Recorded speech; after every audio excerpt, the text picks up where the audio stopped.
Ça va très bien avoir des trimarans, on va dire, l'Antarctique. Écoute, le jour se lève, c'est super beau. On a passé quelques nuages, mais non, la mer est belle et on a un petit peu de vent, juste à peine assez fort, mais ça va pour faire du prêt. Et on est deuxième et non, c'est cool. Là, on est super proche à Houstana et bon, c'est sympa. On se bataille bien, on regarde les classements, on règle le bateau, on progresse et voilà. Et donc le rythme est d'autant plus intense, mais en même temps, ça se passe bien.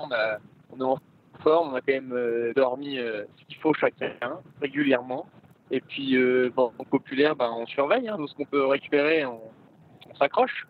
La route, ouais, mais globalement, l'ascension, donc ouais, c'est le prochain point de passage, mais c'est quasiment dans l'axe du vent. Donc ça veut dire qu'on va tirer des bords de près. Donc si potentiellement, il peut y avoir des petits décalages, ou en tout cas pas des trajectoires exactement les mêmes, même si les grandes lignes sont à peu près calées, il n'y a pas de grand choix marqué, mais vu les petites instabilités de l'Alizé, dans le cyclone de Sainte-Hélène qui est dans le sud, avec lequel on va aller pas très loin, ben, forcément, il peut y avoir des petits écarts de cap. Et puis avec ces bateaux-là, c'est assez impressionnant, mais les 1000 conduites, c'est pas les mêmes ratios que sur d'autres supports moins rapides.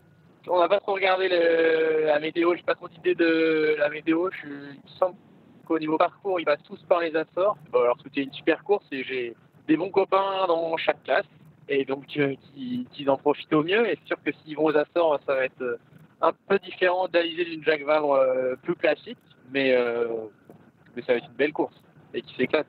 Là, on est en novembre, novembre en Bretagne, Gascogne. Voilà, ça s'enchaîne. Hein, c'est la période pour les dépressions et les conditions automnales où c'est sûr que toutes nos transats et nos courses ont des réputations de ne pas être. C'est rarement des conditions faciles pour les départs en tout cas. Et donc on va y échapper, passage de front, rafale, grain, un peu comme nos débuts. Ça n'a pas duré très longtemps, mais ça fait partie de ces courses. Je sais pas exactement les timings d'arrivée pour eux du tout, mais si c'est des routes après direct, c'est entre 10 et 15 jours et on devrait arriver quand même un petit peu avant eux, mais c'est sympa de les accueillir. Ouais. J'espère qu'on sera un petit peu avant eux. Sinon, ça veut dire qu'on a un peu traîné sur la route. Bonjour à tout le monde et puis bon départ pour tous ceux qui partent.